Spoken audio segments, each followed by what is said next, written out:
Pada 20 Juni bulan kemarin, co-founder sekaligus CEO dari Input Output Global, Charles Hoskinson, menjelaskan mengapa Hard Rock Fossil tidak ditayangkan di mainnet pada 29 Juni seperti yang direncanakan semula. Nah, setelah penjelasan itu, Hard Rock Fossil direncanakan akan dilakukan pada akhir Juli, jadi mundur sekitar 1 bulan. Tapi nyatanya, sekarang sudah akhir Juli, Hard Rock Fossil mundur lagi. Kok gitu? Kenapa harus diundur sih? Penasaran kan? Yuk kita bahas itu sekarang.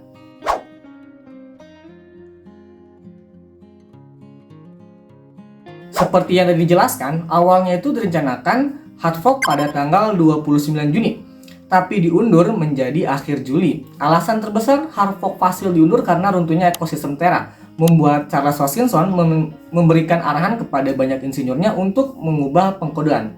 Mereka melakukan tes tambahan yang ditambahkan di suite Plutus dan pekerjaan tambahan juga dilakukan untuk jaminan mutu daripada biasanya. Akhirnya, banyak juga yang meminta waktu tambahan.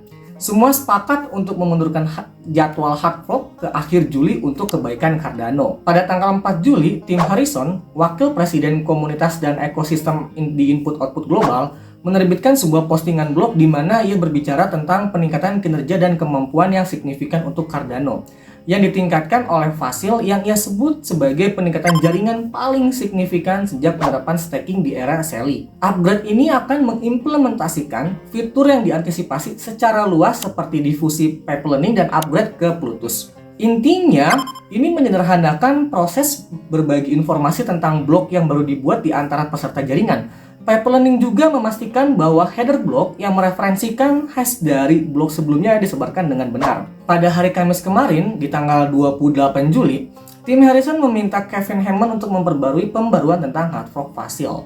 Kabar baiknya nih, minggu ini mereka baru saja merilis versi 1.35.2 untuk memperbaiki beberapa masalah yang mereka temukan saat mereka melakukan pengujian akhir dan benchmarking. Jadi, versi 1.35.2 adalah versi untuk testnet saja. Ini memperbaiki beberapa masalah yang telah diidentifikasi oleh tim penguji internal. Masalah ini juga telah ditemukan oleh stake pool operator dan pengembang dApps. Yang jelas, pengunduran ini tuh tujuannya untuk menghilangkan masalah akhir saat hard fork Fossil nanti. Mereka memilih untuk tidak terburu-buru dan memilih untuk melakukan pengujian secara menyeluruh. Saya juga merasa memang hal-hal seperti ini tidak boleh dilakukan terburu-buru dan pengujian memang harus dilakukan secara menyeluruh. Sebab citra kripto saat ini sedang menjadi sorotan, dari mulai siklus bear market, kejatuhan Terra, kebangkrutan Voyager, Three Arrow Capital, sampai kebangkrutan Celsius juga turut mempengaruhi buruknya citra kripto. Ketika harga saham jatuh, ya jatuh aja gitu, tapi nggak banyak gonjang-ganjing seperti di kripto.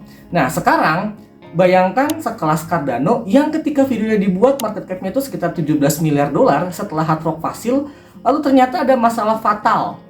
Makin hancur aja lah cerita kripto kan. Masalah-masalah teknis ketika terjadi di bull market itu cenderung menguap begitu saja. Tetapi ketika itu terjadi di fase bear market seperti saat ini, itu sama saja seperti menyiramkan alkohol pada luka yang terbuka. Rasanya itu perih dan menimbulkan sensasi terbakar. Sekarang pertanyaannya, kapan jadinya hard fork Fossil ini akan dilakukan?